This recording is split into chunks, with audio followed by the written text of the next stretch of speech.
उत्तराखंड में बीजेपी की चुनाव को लेकर बड़ी तैयारियां हैं। देहरादून में बीजेपी युवाओं के साथ पदयात्रा निकालेगी और इस कार्यक्रम का नाम रखा गया है मोदी है ना। देहरादून में कल 25,000 युवाओं के साथ पदयात्रा निकाली जाएगी। युवाओं को नए वोटर्स को जोड़ना इस पदयात्रा का उद्देश्य है।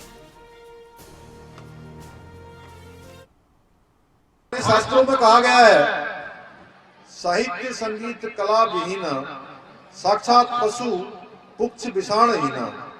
यानी कि इसका अर्थ है कि साहित्य संगीत और कला से विहीन व्यक्ति बिना पूछ के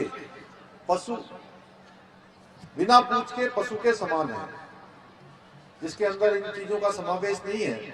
निश्चित रूप से कहीं न कहीं उसको इस प्रकार की संज्ञा दी गई है।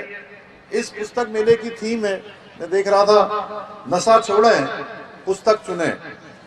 ये निश्चित रूप से आप समझ सकते हैं कि हमें अपनी भावी पीढ़ी के लिए नशे को ना कहना, नशे से दूर रखना और पुस्तकों को, इस प्रकार ज्ञान के भंडार को। और मैं सच कहूं तो पुस्तकें दिमाग को खुराक देने का काम करती हैं, दिमाग को पोषण देने का काम करती हैं।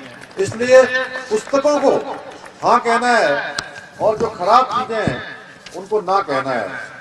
भाइयों बहनों, उत्तराखंड में हम पूरी शक्ति के साथ ड्रग ट्रैफिकिंग को रोकने के लिए, इसके तंत्र को पूरी तरह से ध्वस्त करने के लिए निरंतर प्रयास कर रहे हैं। क्योंकि नशा केवल एक व्यक्ति को ही नहीं बल्कि उसके सारे परिवार, समूचे सामाजिक परिवेश को पूरी तरह से ध्वस्त कर देता है, इतनी हानि पहुंचाता है जिसकी हम कल्पना नहीं कर सकते। नशे के कारोबार से जुड़े हुए व्यक्ति न केवल कानून बल्कि समाज के भी दुश्मन हैं।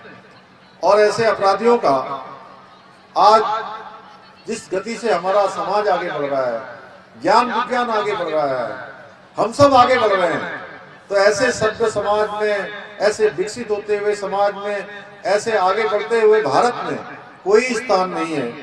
यदि हमें अपने सामाजिक ढांचे को सशक्त करना है, लोगों के जीवन स्तर को ऊंचा उठाना है, तो हमें संकल्प लेकर ये जो नशे का दानव है, नशे का जो राक्षस है, नशे की जो विकृति है, उस विकृति को समाप्त करना होगा।